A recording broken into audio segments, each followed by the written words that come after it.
Welcome back to the show where we run you through all the Dolphins news you need to know. We do this each and every single Sunday. The show comes out on Monday for you guys to listen. If you like that, then go check out the channel. We got a pretty exciting episode for you guys today. Obviously, more of the dead period of any NFL offseason, any franchise. But ours is actually pretty exciting because we have this quarterback competition going on. We're going to discuss the best Dolphins receivers since the year 2000, which should be pretty fun. And we're going to answer fan questions later on in the show for the fan Q&A. So if you like that, hopefully you stick around.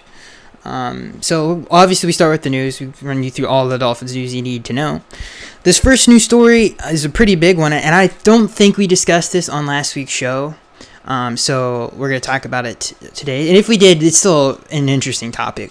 Bobby McCain to play safety. Bobby McCain has obviously played cornerback, and he has been he's been playing at safety during OTA practices. So this is really interesting. Obviously, Rashad Jones has not been at OTAs. Excuse me. So I guess really what we should talk about, can Bobby McCain play safety? I've heard some people say he's like Patrick Chung in the New England defense. He's kind of a rover. You kind of move him all around the place just to take a certain player out of the game, which is an interesting way to use him. I just don't think you can use him in the box like the Patriots do. Patrick Chung's way more of a physical player. He's just more of, he's basically an extra linebacker in there. He's a very, very, very good in the box kind of a guy who can help you stop the run. And he's a good cover guy. I think Bobby McCain's a better cover player just because his natural position is a corner. I think he's just a better man-to-man guy. He's a great slot cornerback. He's actually one of the better tacklers on the field. I don't know if you really want to play him in a traditional spot at the safety position. And if you do, I would rather him play free safety than I would strong safety. Obviously, strong safety, it's a little bit more of a physical position. And I don't think, depending on, this team is going to be really versatile. So I don't think you're going to get just like solely where like a cover two team where there's a lot of two safety looks, a lot of two deep safety looks. I think it's gonna be more along that than I think you'll rarely see like a cover three or something like that. I think it's gonna majority of the time I think you will probably see a two safety look. I think you're gonna see a lot of different crazy looks from this defense. So I think he's gonna be utilized more along the lines of like a rover type of a guy who he's a jack of all trades. He's just your wild card. You can really assign him to a player that you might think, a tight end, anything you really wanted to do, I think he can do. So I think that's how he's going to be used. I don't think he's going to be used in the traditional sense of a safety, if that makes any sense. I think he's going to be that jack of all trades guy, like, we play Travis Kelce this week, so maybe we see how Bobby does on him and pass defense, or any other, like Chris Herndon against the Jets, we put him on him to take him out of the game plan. Stuff like that, just very non-traditional stuff. Outside of the box kind of stuff you use Bobby McCain. I don't think he will be used in the traditional sense of being a safety, but let's say he plays free safety, because I don't think he's going to be playing any type. I don't know. Who knows what Bobby McCain's going to be doing, but definitely keep him out of the box as much as possible. That's for sure. But he's a good tackler. He can play safety. And he's also had somewhat of injury issues in the past. So I think, like I said, I don't think he's going to be playing safety in the more traditional sense. This next news story also comes from Pro Football Rumors. Jordan Mills' favorite to start at right tackle. Again, this comes from Pro Football Rumors. The Dolphins are rebuilding. Oh, God, I hate every article starts off like this for Dolphins. The Dolphins are rebuilding whether they want to admit it or not. I love how they just know that this team's just trying to lose. We still don't know whether Josh Rosen or Ryan Fitzpatrick will win the starting job, but we do have a bit more clarity as to who will be one of their starting right tackles. Jordan Mills, quote, this is a quote from Barry Jackson, has come on in the past week, and the job is clearly his to lose. The Dolphins let Juwan James walk in free agency, meaning that they need a new starter opposite Laramie Tunsil, and it looks like Mills is going to be the guy. Mills started all 16 games each of the last 3 seasons for the Bills, but Buffalo didn't have much interest in retaining him. He had a poor season last year, grading out as Pro Football Focus 70th ranked right tackle. He's signed a 1-year deal worth $3 million just a few weeks ago. So none of this matters. I honestly, when I read this, it's like, dude, it's OTAs, it's t-shirts and shorts. Nobody has pads on. There's no contact. Like, to sit here and say that a tackle, I mean, I guess he's the clear-cut favorite just because of merit and his experience as a right tackle. But I mean, we don't know who the heck's going to win that position. We don't even know where Jesse Davis is going to play on the offensive line. We don't know where. It's going to be real interesting to see how it shakes up. Because, again, like I've said in the past, I would rather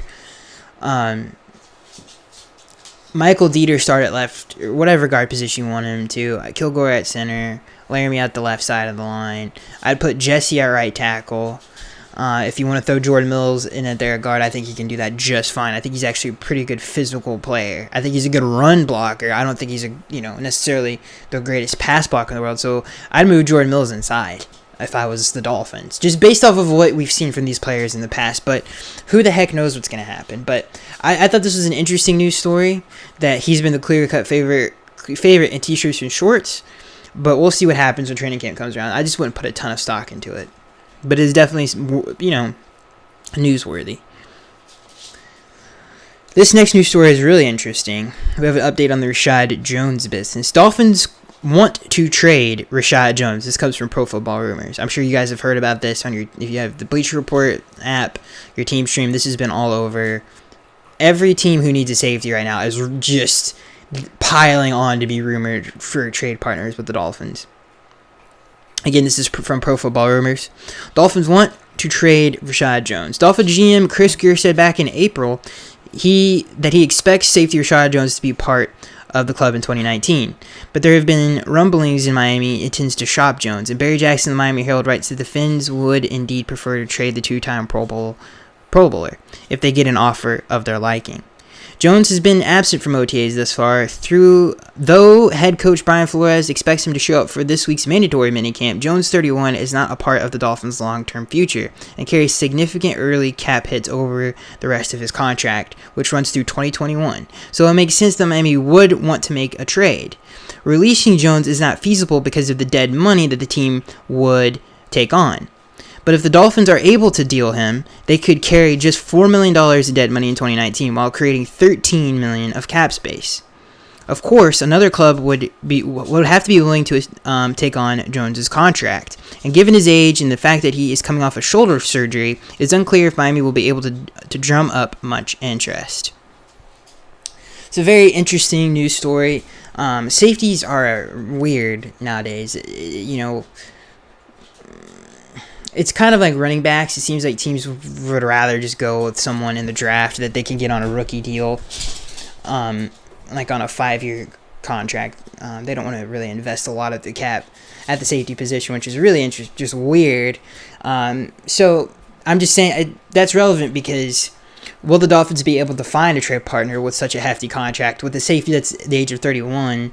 Would a team want to do that? Most teams in the NFL right now have a young safety on the roster that's coming up. And especially when you think about the Super Bowl contenders, you think about, other than the Rams, really, and they invested heavily in the draft as well at safety. So maybe they, I've heard the Rams being thrown around as a team that might. The only teams that I can think of, really the only team that I can think of that have huge holes at safety that need to be filled is the Carolina Panthers. Other than Eric Reed, they have Rashawn Golden and just a bunch of nobodies on that team. Like, they have desperate need of safety help, but they don't have a lot of cap space. And they're trying to sign Gerald McCoy right now. So I don't see a team out there.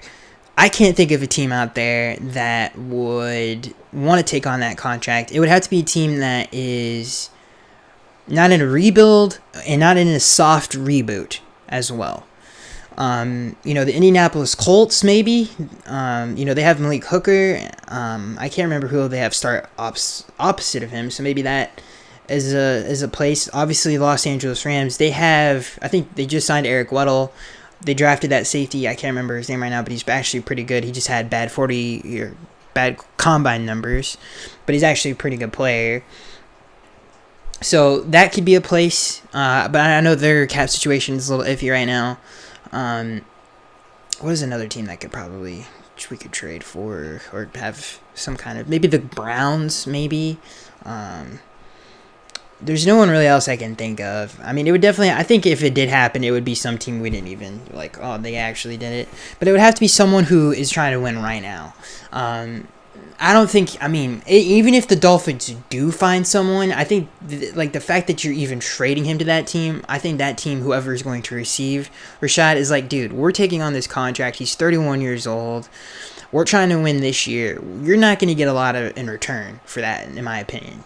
I think that whatever organization, they hold all of the cards in that trade. They're like, hey, we're doing you a favor for taking this much money off the books. $13 million, that's a lot to clear in cap space. So I think just for that, since the Dolphins want to trade Rashad so much, they would do it. Just to clear that much cap, just to get out from under that contract. So don't expect the Dolphins to get like a second or third or fourth round pick for him. I don't think that's going to happen. Best case scenario, you're going to get a sixth or seventh, maybe a fifth, and they're just going to take that contract off our hands. So, yeah, I mean, one of the greatest Dolphins of all time. I would put him in, like, the top 25. If I made a top 25. It's funny about lists when you say this, like, out loud. It's like, oh, he's definitely but then when you sit down and do it, it's like, that player might not even make that list. We have so many great players that who knows if he would be top 25 if I actually sat down and like, okay, this guy. But he is one of the greatest DBs in Dolphins history, that's for sure. And even though it's relatively a small sample size, if you think about it, I mean, he really didn't start his dominance. Really, when he started, it was 2012. And then from then on, he's been one of the best safeties in the league. One of the best instinctual players in any secondary in the NFL. One of the best hands. He's a great player, so it would suck to lose him, but at the same time, it's an interesting situation to be in. I mean, we would be clearing a lot of cap, but even if he stayed, we would still have a lot of cap space left over. So it's an interesting situation. I would not care either way, if I'm being honest with you guys. If he left, I could care that TJ will just play that position. He's not. Don't get me wrong. Rashad is a way better player than TJ, and I would much rather have Rashad than TJ. But it's not like he's going to be leaving this massive hole there. We have two very good safeties on the roster right now, so we're not losing anything if we lose Rashad. It's not like there's going to be a hole there. So I really don't have any horse in the race, whatever happens. This next news story is, I don't think it's the last news story. Brian Flores encouraged by Chris Harris's offseason performance. Again, we're not in pads yet, and there's been no contact, and this man plays defensive line. So take this with a grain of salt. Dolphins 2017 first-rounder Chris Harris finds himself at the top of the team's edge rushers depth chart, despite his disappointing performance over the first 2 years in the league. But as Cameron Wolf of ESPN writes, new head coach Brian Flores is encouraged. This also comes from Pro Football Rumors, by the way. Brian Flores is encouraged by what he has seen thus far this offseason. Harris has spent more time upright as an outside linebacker instead of with his head in the dirt as a traditional 4-3 defensive end, and that may better suit his strengths. Flores said, quote, this is from Brian Flores, this is what he said. He said, quote, I can't say enough good things about Harris. Honestly, I don't care about his past. I care about right now. He's smart. He's hardworking. He's got a lot of ability. If Harris does not begin to live up to his potential, he may not, this is back to the article, he may not be in Miami in 2020. Yeah, this is interesting. Obviously, it is going to be more of, and the fact that, what I was going to say, let me finish my first point. This is definitely going to be more of a natural thing for him to going back. That's what he did at Mizzou, so that's what he's going to do in the NFL. Or that's what he will be more comfortable doing in the NFL. That's what he did to get drafted. It only makes sense that he would be more comfortable in that role. So he's going back to his more traditional position for him, which is a good thing for him. One thing, and I don't want to be negative Nancy over here, because I think Charles Harris has the ability to be a good pass rusher. I don't know if he's going to be a great edge defender, as an all-around player, but I definitely know that he has the pass rusher ability. everybody raved about his first step, his technique, his pass rush toolbox in terms of some of the things that he can use to get to the quarterback when he's coming out of college. But that's really what he is. In college, he's a one-dimensional player. In the NFL, he hasn't been done anything. But that's what I expect him to be, is an exceptional pass rusher. But can he be a three-down player, I think, is the biggest question mark for me. And another thing is you got to be very careful of off-season hype, especially right now. Okay, everybody's very optimistic. I don't mean to poop on everybody's party, but we've heard this in the past with Charles Harris, with players like Cameron Wick, like Jason Taylor. I mean, Jason Taylor came out and said this man's going to be a Pro Bowler. I think that was his rookie year. And that was almost 3 years ago. So this, like, you got to take it one step at a time. We definitely have to see it before we believe it. But especially with this player, one thing about Charles Harris, if you go back and watch, because people forget the man's actually missed some games in his short NFL career. But if you go back and watch some of his best games, all of them obviously, and he's had some moments in the run defense, but he's also had some terrible moments. But his best games, like, he could have had like 2 to 3 sacks. Like that Kansas City Chiefs game when he was going back to his hometown and all this. He actually had a really good game, but he wasn't able to finish. He would pressure the quarterback, but he couldn't bring him down. He couldn't finish. There's a couple times he did, but he could have had more sacks. Like, there's a lot of games where Charles Harris, against the Bills, are a perfect example of that.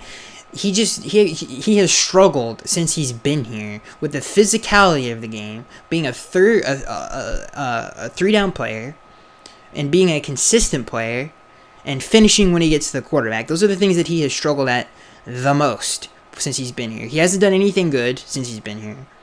So I think we should pump the brakes because we've seen this before. We've heard this before in the off season. But what is this, his third season in the league, I think? So a lot of times, third time's the charm. So we'll see what happens. All right, let's move on from Charles Harris. I'm very interested to see what you guys think of Charles Harris before we move on to the next news story. So I'm going to be watching the comment section below for what you guys think. What is Charles Harris going to do next year? What is your guys' feeling? What is the temperature in the room? Are you high? Are you low? Are you in the middle? I'm very curious to know. This next news story comes from the Miami Herald. I think this is an article by Armando Salguero. And this is what the Dolphins receivers think of Josh Rosen. This is what Bryce Butler had to say. Bryce Butler said, quote, "He has a young arm, so he can throw the ball, dart it 30, 40 yards down the field. He can throw the lob ball. He has a strong, aggressive arm." This is what Preston Williams had to say about Josh Rosen. He said, quote, he has a nice, tight spiral. This is what Kenny Stills had to say about Josh Rosen. He said, quote, "I don't know what the right word is for it, but it doesn't look like it's coming fast, and then it gets in front of your face, and you see it spinning well, and it's got some velocity behind it. He's a great player. He's got a bright future." And I think that's all of the quotes here, yeah. So that's what the Dolphins receivers have said about Josh Rosen. And I think obviously every one of those are extremely, extremely high praise. Kenny Stills has played with a lot of great one great quarterback, and he knows one when he sees one. Obviously, Bryce Butler, Preston Williams are very high on him as well. Everyone who sees Josh Rosen play, they always rave about how beautiful it is when it's coming out of his hands and how beautiful it passes. When you watch him pass, his footwork, his release. He made some throws last year in Arizona that were beautiful. And again, I don't want to get into the whole Josh Rosen because we've talked about it a lot, but I thought that was very interesting. What his teammates had to say about him. And they didn't have to say that. This is not the starting quarterback. This organization is not trying to prop him up and force him to be the franchise quarterback. So this is from the heart. So it's like the PR staff or the media members are like, hey, don't let's push this narrative that this quarterback is the future of the franchise. So they didn't have to say that, and I thought that was very interesting. This next news story comes from the Finsider. This is the update for the depth chart. Now, I'm pretty sure this is Yeah, they did it. Yeah, this is. Now, it could be wrong. And somebody's going to have to let me know down in the comment section below, but I'm pretty sure this is it. So your starting quarterback right now. So this is the updated depth chart for the Dolphins. This comes from the Finsider. We're entering the last day of OTAs. And I think this was updated like 2 or 3 days ago. All right, so this is your first string quarterback. It's Ryan Fitzpatrick. Your second string, Josh Rosen. These are your running backs. Your starting running back, Kenyon Drake. Your second string running back, Kalen Ballage. Your third string running back, Myles Gaskin. Your fourth string, Mark Walton. Your fifth, Kenneth Farrow. Your sixth, Patrick Laird. The interesting thing about this list, the thing that first of all, this is a loaded backfield. So whoever's going to make this roster is going to make it with that third spot. So the first thing I notice is Myles Gaskin over Mark Walton. And I actually think Myles Gaskin, if not just I think his physical, especially his physical gifts, and he's more versatile. I think he's more and I think Mark Walton's versatile too, but he's a bigger back, Myles Gaskin. I think he has probably better hands. I think he just reminds me a lot of Ryan Matthews. So I'm not going to be surprised if Myles ends up winning that. I thought that was really interesting. I'll tell you, again, this is OTAs. Take this with a grain of salt. Fullback, Chandler Cox. He's the only one there. Wide receivers, this is not surprising at all. Kenny Stills, your one, and really, there's no 1, 2, or 3. It's just really what they're playing. Kenny Stills, 1. Devontae Parker, 2. Jakeem Grant, 3. Albert Wilson, he hasn't been there. He's been hurt, 4. Bryce Butler, 5. Isaiah Ford, 6. Preston Williams, 7.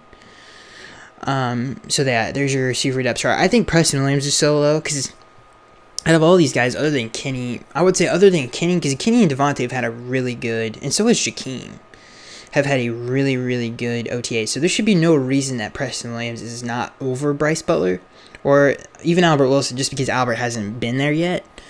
But I thought that was interesting. I think Preston is there's no doubt in my mind that he's going to make the roster. I think this is more of a, let's not give him such a big head yet. Coaching staffs have been known to do that with rookies. I mean, there's that famous video clip from All or Nothing when Bruce Arians was like, we can't start David Johnson yet because we don't want to give him that big of a head. We don't want to inflate his ego too quickly, which I thought was, because he had Chris Johnson at the time, so they didn't have to start him. This next position or group, tight ends. This is really interesting. Number 1, Mike Gesicki.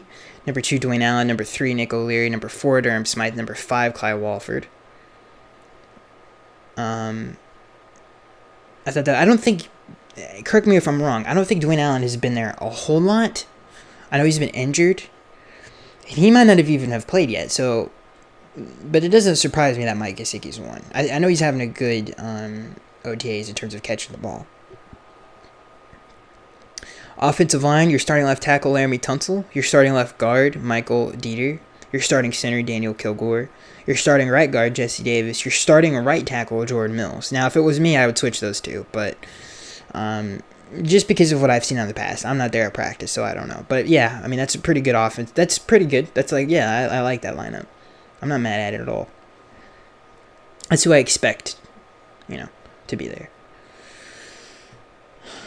These are your starting, I want to say this is your starting right end. Maybe this is your defensive ends. Okay, yeah, this is your starting defensive ends. Charles Harris, Jonathan Woodard. Your starting defensive tackles are Christian Wilkins, Devon Godchaw, Akeem Spence, Vincent Taylor. So in terms of strings, it's Christian Wilkins 1, Devon Godchaw 2nd string, 3rd string Akeem Spence, 4th string Vincent Taylor. Again, interior defensive line, it's a pretty loaded group. Linebackers, your starting linebackers are Kiko Alonso, Raekwon McMillan, and Jerome Baker. Your starting DBs in terms of corners, your starting cornerbacks, I should say. Your first string, obviously, Xavier Howard. Your second, you got your Eric Rowe. Your third, Bobby McCain. Your fourth, Cordrea Tankersley. Your fifth, Torrey McTyer. People forget about Torrey. Your sixth, Cornell Armstrong. Your seventh, Jalen Davis. Your eighth, Jamal Wiltz. And we'll just stop right there. Your starting safeties are, this is interesting, Rashad Jones, Mika Fitzpatrick, TJ McDonald, even though Rashad hasn't done anything yet. Your kickers and punters, you got your Jason Sanders, who's your starting kicker, and your starting punter, Matt Hawk. Now, I'm pretty sure this is official. I could be wrong. Somebody's going to have to let me know that in the conversation below. But the only real news there is, I think, Myles Gaskin over Mark Walton. Who else was surprising? Mike Gesicki, I think, is a good sign. Preston Williams, I think he's just low because he's young. Not because of his performance. And Josh Rosen doesn't surprise me. Let's see here. I think they're pretty much, from what I've been hearing, they're pretty much even. And again, this is OTA, so don't put too much stock into it. It's really early on. So yeah, there you go. I think there was someone else that was surprising. I can't remember. And your final news before we get into the big topic of the day, which is the best receiver since the 2000s, this comes from the Finsider, Dolphins wide receiver Preston Williams turning heads in OTAs. The Miami Dolphins have wrapped up their organized team activities, OTAs, for the 2019 season. With just a minicamp remaining before the team breaks until the start of training camp in the end of July, most of OTAs were focused on installing the new offensive and defensive systems the team will use under first-year head coach Brian Flores and his staff. That does not mean individual players' performances were not noticed. Undrafted free agent Preston Williams signed with the Dolphins in May, joining the team from Colorado State. The 6'4", 210-pound wide receiver has turned some heads during OTAs, and if he can continue to flash during the summer, making a case for a roster spot and spot at the end of the summer. He can make a case for a roster spot. This comes from Ryan Fitzpatrick. He says, quote, "Preston is doing a nice job. He'll make some wild plays, and he'll make some plays that remind you that he's a young guy. Consistency is going to be a big thing with him. In terms of some of the physical features and the way that he can go get the ball and those type of things, he's been very impressive." Again, this is a quote from Ryan Fitzpatrick. Continuing the quote, again, he's working his tail off, and it shows, and you can tell out there that he's working hard. But there's also a lot of work that he needs to do and to put in for him to be able to be trusted when he's out there. This is what Josh Rosen had to say about Preston Williams. He said, quote, "He's really good. He's very talented. This is again Josh Rosen. That big body that NFL receivers are sort of based off of in a one-on-one position. He has a big body. He's a really talented guy with great hands, and I'm really looking forward to developing with him." So yeah, he's been catching touchdowns all over the place, Preston Williams in OTAs. So I'm very excited for him and his future. There's a couple of young guys on the roster that I'm excited about. Jamal, I think is how you say his name, or Jamal, or however you say his name, Wiltz, I think. He's had a really good OTAs. I think he has a real chance to getting significant. Him and Jalen Davis are pretty good young DBs. I think they both have significant opportunities to be that slot guy. Excuse me. While Bobby McCain is maybe, being the rover, we'll call him the Joker. While he's in that Joker position, really just a matchup kind of a guy. Maybe we put another slot guy in case he's on a tight end or he's not on the slot receiver, and those kind of situations. So I could see both of those guys being really good slot corners. So I'm excited for them as well. They've had really good OTAs. Ryan Fitzpatrick, Josh Rosen.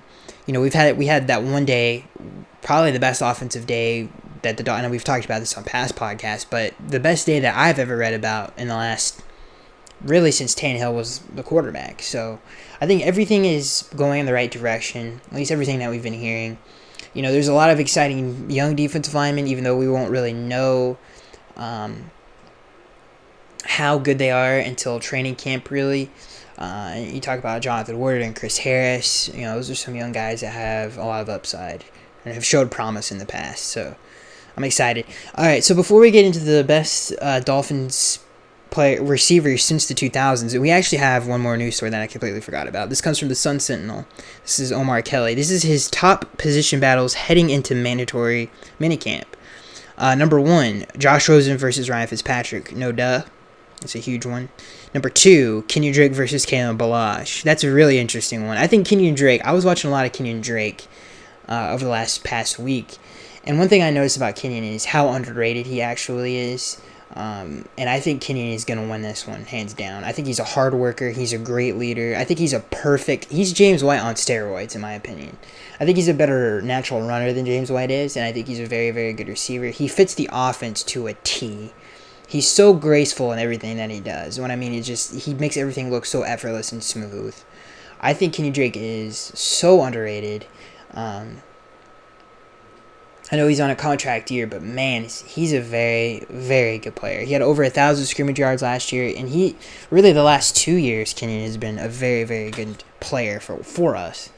So it would not surprise me if Kenyon took home the crown for the starting running back at all, dude. I think it's gonna be relatively easy for him. The number 3 positional battle. We're number 3. Mike Gesicki versus Dwayne Allen. Yeah, that's going to be very crucial, obviously. I think Mike will end up winning that one. Starting left guard is the number 4 positional battle. Chris Reed versus Michael Dieter. I think Michael's going to win that one.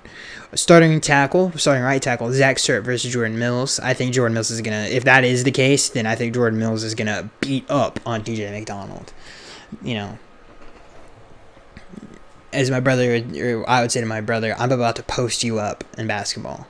Okay? It means I'm about to straight up dominate you, dude.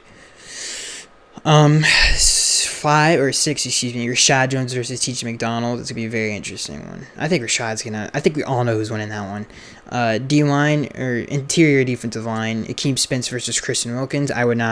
Christian is going to house him. Like, it's not even going to be close. I'm not even joking. Akeem Spence is a good player, but he's I forgot Akeem Spence. Dude, our interior is really good. It's a pretty just all-around good group. Top number 8 positional battle. Tank Card. I can never say his name wrong. You guys know what I'm talking about. Versus Jonathan Woodard. I think Woodard's going to win that one. The second starting boundary cornerback. So the second corner, Eric Rowe versus Jamal Wiltz.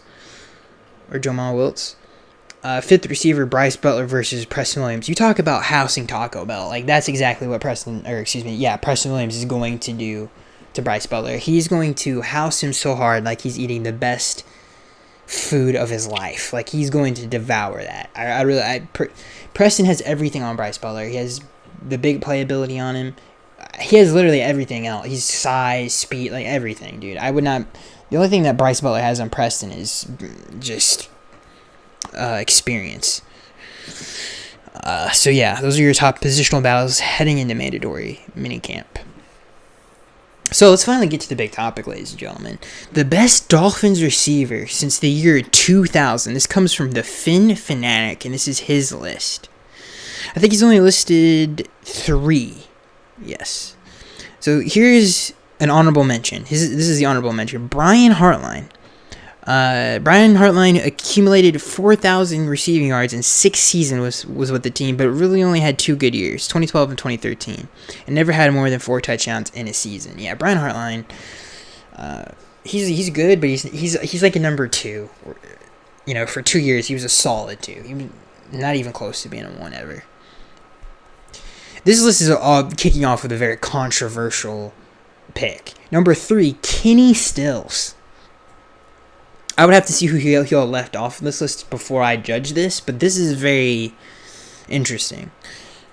Kenny Stills. It seems weird to think that Kenny Stills is the 3rd best wide receiver of the past 2 decades, but the more you look at the stats, the clearer it becomes. While Hartline accumulated more yards and receptions, Stills has double the touchdowns Hartline produced in 2 fewer seasons. He may not have been Tannehill's top target over the past 4 years, but he was certainly the most productive. If scoring is what matters to you, most to you.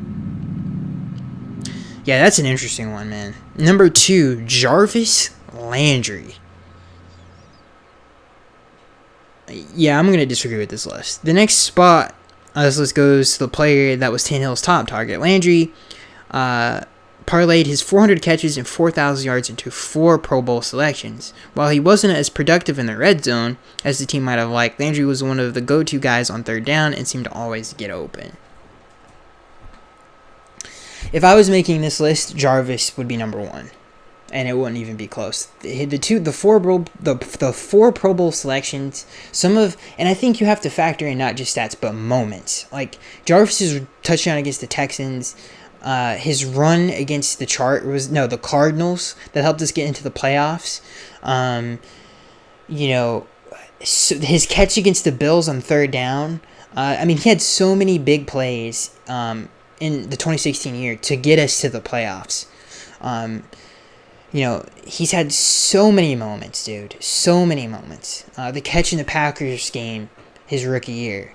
I could just go on and on with some of the big moments. As soon as I think Jarvis Landry, I think of number 14, and I think of the first thing that comes to mind is his run against the Texans, his run against the Cardinals. His catch against the Jets in 2017, that when we came back in that game.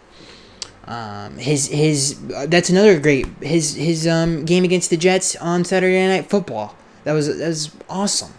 Like, there's so many great moments that Jarvis had as a Dolphin. To me, he's the undisputed.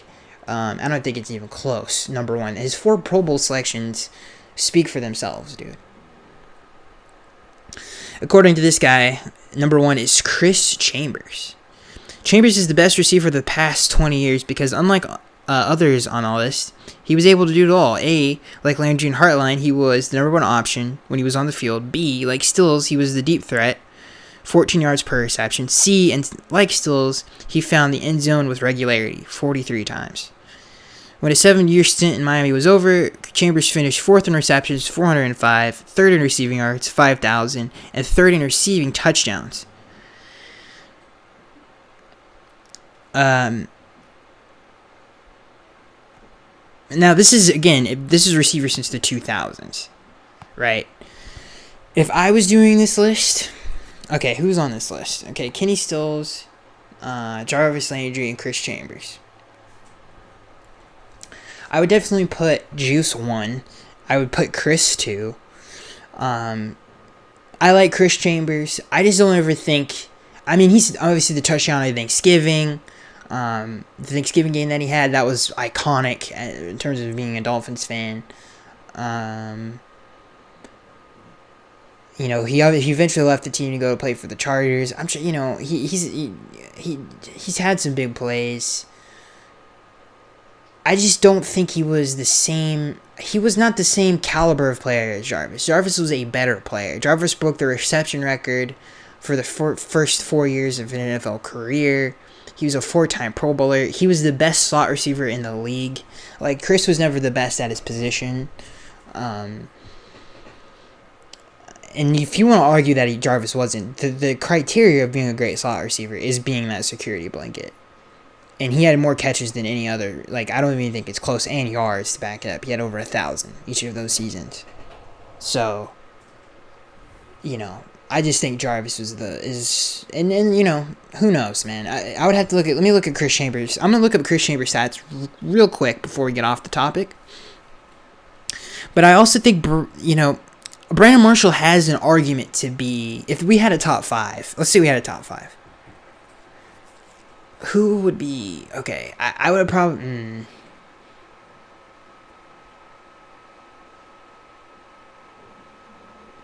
There are so many, dude.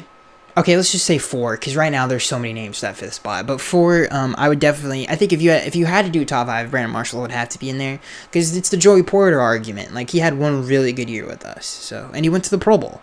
So, I would have to definitely strongly consider that. Alright, let me look at his stats. Chris Chambers stats. Alright, so he had a really good career. He finished with 7,000 yards. It's very, very, very good. So he had, in his 7 years as a Dolphin, he had 1,000-yard season. Now, his touchdown production is really, really good. And obviously, he played 3 or 4 more years than Jarvis did as a Dolphin. But he only had 1,000-yard season. He didn't break any NFL records. I don't think he made a Pro Bowl as a Dolphin. I think he might have, actually. Let me make sure of that. But he definitely doesn't have 4 Pro Bowls. And Jarvis is still a very young player. Jarvis' stats are better. So, I'm going to have to say Jarvis is number 1. And I don't even think it's close. And I've always been a huge Jarvis guy. I still don't know why he's not a Dolphin. It ticks me off even thinking about it. But let's see here. It doesn't say how. It doesn't say that he was ever made a Pro Bowl.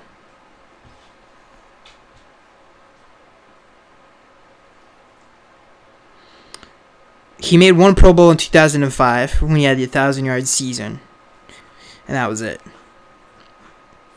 And when I say 1,000 yards, it was literally identical to Jarvis. It's not like he had 1,500. It was straight up 1,000, just like Jarvis. Just to compare to Jarvis before we get off the topic for the battle of the number one receiver of the 2000s.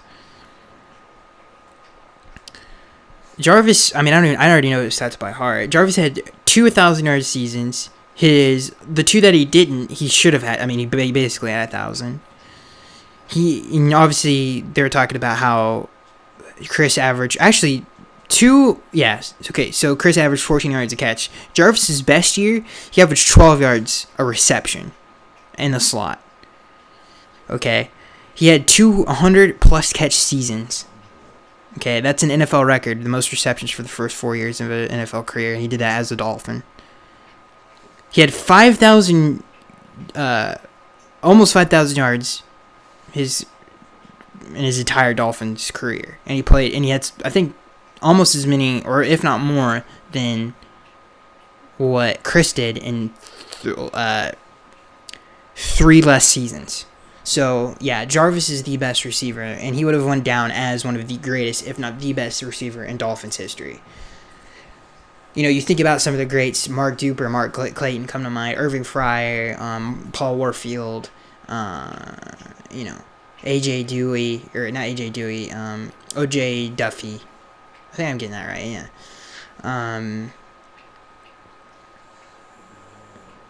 God, I can't think of the running back. He was a great receiving threat in the 80s. Someone help me down in the comment section below. But he's also up there as one of the great Dolphins receivers of all time, too. I cannot believe I can't remember his name right now. It's Nathan. I can't remember his name right now. Yeah, so not to ramble on more about Dolphins history, but yeah, that's how I would have done it. I would have put Jarvis 1. I think I would have put Chris 2, Kenny 3, and if I had to put another one in there, Brandon Marshall. Just because he did make the Pro Bowl. He had a very dominant year with us. One of the memories that I have of Brandon Marshall is the gaming at Gillette Stadium. We got off to such a hot start, and he was a huge part of that game. And we should have won that game, but we just could not maintain the lead. But we were killing them early on, and we just couldn't maintain it. And that was in 2011. So, yeah, that's how I would do it. But B. Marsh had over 1,000 yards. He had some touchdowns too. I don't know how many, but he had a very good year for us. It would have been awesome to see him with Tannehill his rookie year if he didn't get traded to the Bears. Okay, ladies and gentlemen, let's get into the fan Q&A. How many questions we got today? 31, dude. Yeah, we're gonna have to guys. You guys came out to play today. Let's try to get these questions answered. This first question comes from SM. He says, what current Dolphins players do you see other teams calling about to see if they are up for trade? That doesn't necessarily mean there's no players that we have that are good, because a lot of teams have players there already. That's an interesting question. I would probably just say Rashad, Kenyon Drake, Bobby McCain, obviously Minka. In a perfect world, obviously, if they could get Minka Fitzpatrick, obviously they would be calling for him. Those are some players that come to mind. This next question comes from Ron. He says, this is a great question. He says, name current rostered players for this question. Start 1, bench 1, cut 1, trade 1. This is a great question, dude. Start 1. Now, if this is who I think who should start, or who I could just pick a player that necessarily, obviously Minka Fitzpatrick's a starter, right? So I would say Josh Rosen just because I want him to start. Bench, oh man.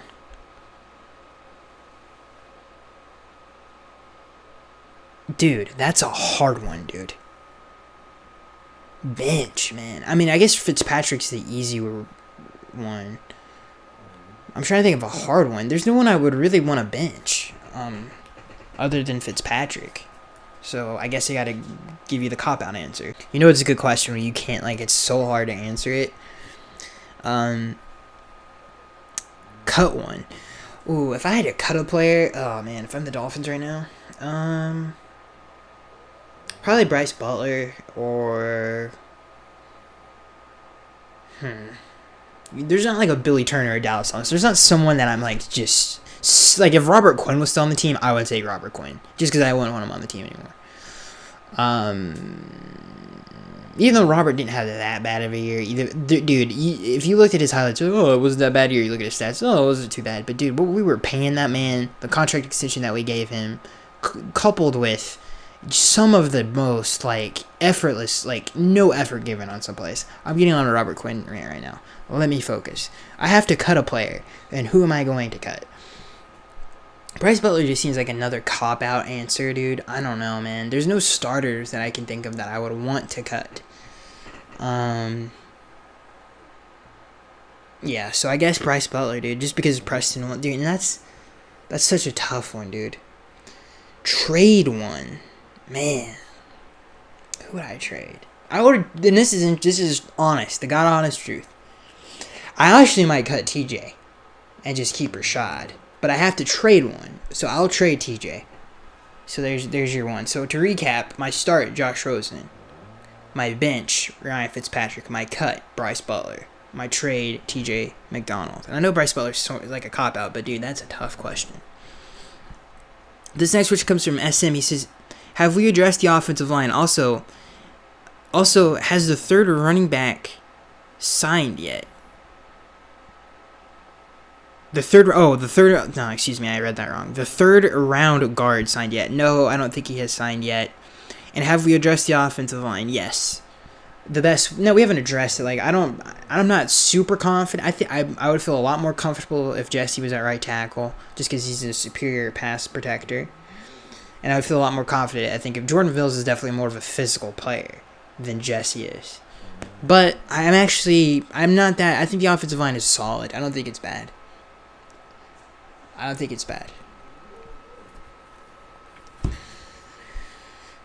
It's not as bad as it was, that's for sure. So yeah. I think the jury's still out. Have we addressed it? I'm not going to sit here and say it's been addressed, because there's still the only real question mark I have. There's actually two. Can Daniel Kilgore stay healthy? And can Jordan Mills be a solid right tackle in the National Football League? And if you want to add a third, can Jesse Davis improve his physicality and be a better run blocker? This next question comes from Ron. He says, how much longer do you think Albert Wilson will be rehabbing his injured hip? I have no idea, Ron. I have no idea. Hopefully not. I think he'll play a mandatory minicamp at some point. This next question comes from Julian. I am so stupid. I'm such an idiot.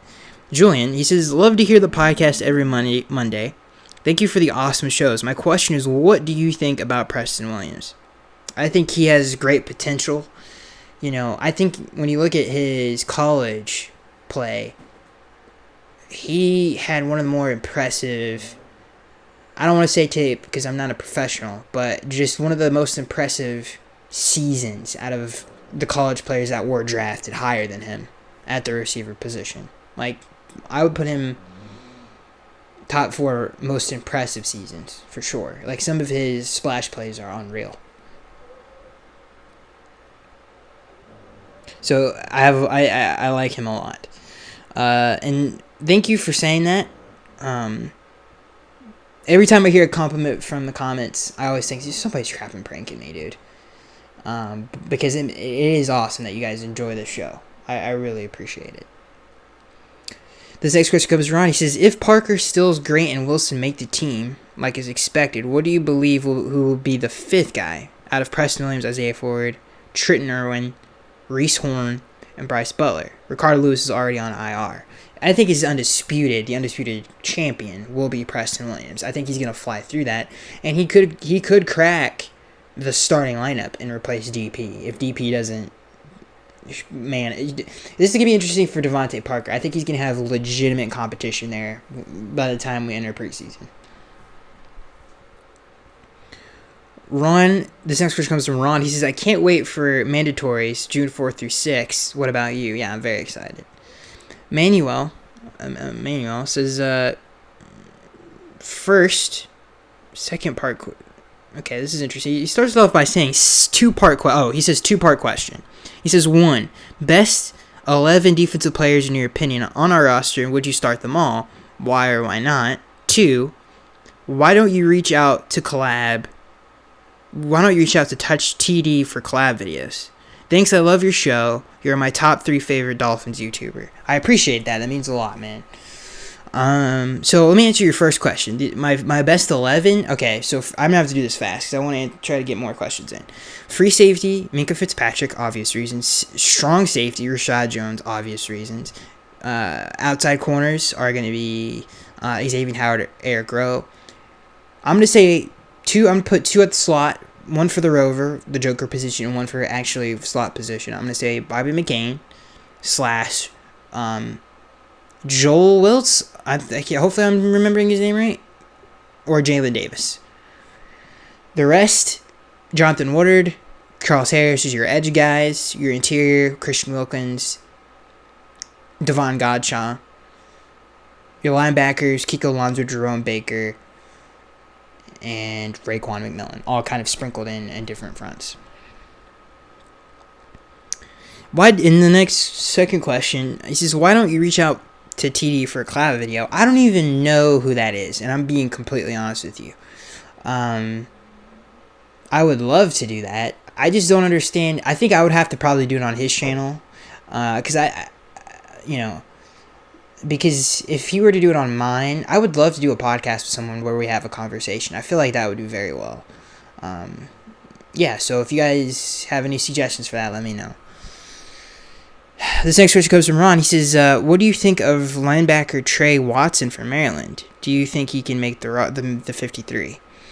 I know a lot of people have been comparing him to Mike Hole. Obviously, he led the Big Ten. I think I'm getting in the conference right. In tackles this past season. A lot of people think he's going to be a good special teams player. I don't know enough about him to sit here and give you a good analysis of what his capabilities could be, but he's had good production, so we'll see where it can go. But if I had to give him, I think he can make the 53 for sure. I think he could be a good special teams player and a good depth player too. This next question comes from Ron. He asks, how high do you see our offensive rank going with an improved running game to help control the clock? I think we can reach 15 if the offensive line improves as much as I think it's going to. Your thoughts? Sorry for the 2-part question. I think so. Because I think I agree with you, Ron. I think the quarterback play is going to be more consistent. If the offensive line, I'm not even the running game, just the offensive line in general can hold up, I think we could be a top 15 to 12 group for sure. And listen, we have a lot of big play. I think we'll be top 3 big plays. For sure. Just because of the explosiveness of our offense. There's so many guys who can just take it to the house. We have a chance to be a top 10 offense, and for the first time in over 20 years? I can't remember how long it's been. The next question comes from Ron. He says, can you see Andrew Van Winkle, however you say his name, in the Kyle Van Noy role with the Dolphins? Personally, I think we shouldn't try to duplicate the Patriots because it never works without Bill Belichick. No, I like the fact that we're doing. I like that we're doing that. I think Brian Flores is gonna nail it. He's been there for so long that I think he's gonna nail it. I just don't think he's the physical player that Van Noy is one of the best edge defenders in the league. Not pass rushers, just in the run game. He's so physical and he's so hard to block. He's one of the more underrated players in the AFC. He is such a good player. You could put 10 plays where Kyle Van Noy completely changes the football game. So, he's super underrated, dude. I just don't know if Andrew can be that physical player that Kyle Van Noy is. This next question comes from Jay. He says, if Josh Rosen starts, I see him throwing 28 touchdowns to 17 interceptions and about 3,600 yards. What do you think chosen Rosen's stats might be? And who will be his favorite target? I think it will be Kenny. I believe Kenny will be moved to the slot position. And that question came from Jay. I like that prediction. 28-17. I think he'll throw for less interceptions. At least I hope he does. 3,000 sounds great. What do you think about who will be his favorite target? If I had to guess, I think it's going to be between Mike Gesicki and probably Kenny Stills or Albert Wilson. But if I had to guess, I think Mike's going to be a huge friend to Josh Rosen.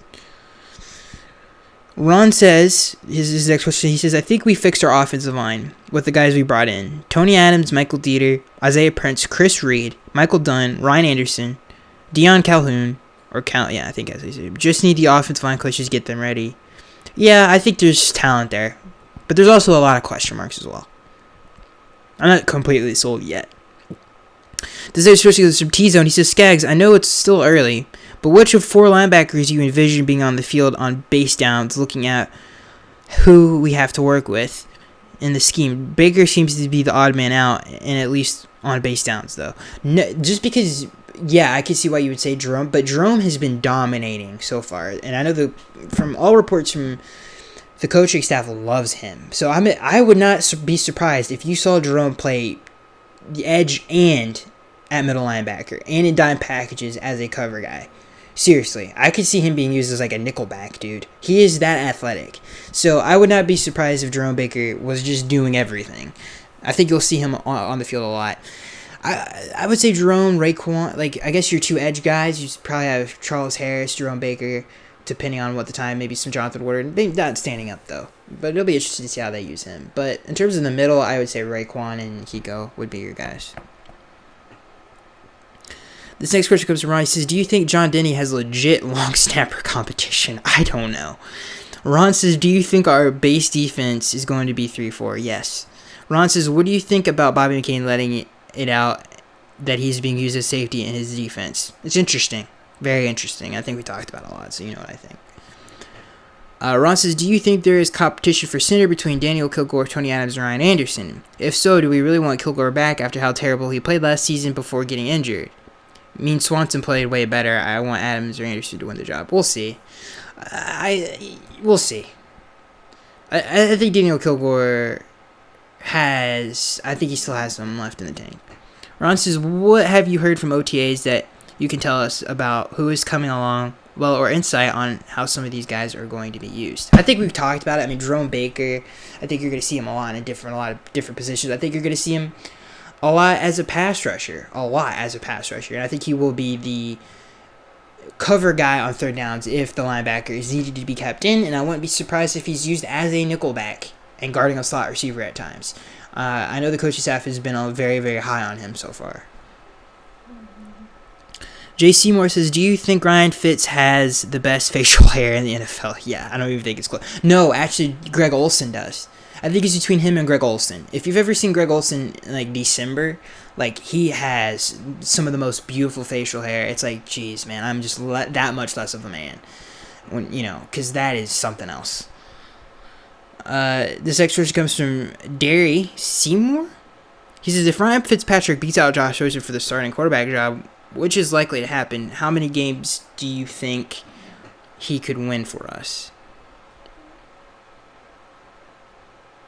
I think he could win some games. I don't know how many. It's hard, but I think he could make us competitive for sure. I don't think he's going to hurt the team. I think he's trending in the right direction. It's going to be interesting to see how he utilizes the weapons. He's a good deep ball thrower. He's actually a great deep ball thrower. So I think this offense would be pretty...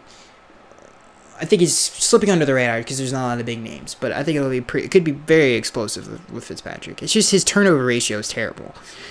SM says, AFC Championship game, Miami versus Tennessee. Would you rather be on defense going against the angry Ryan Tannehill or on offense going against an angry Cameron Wake?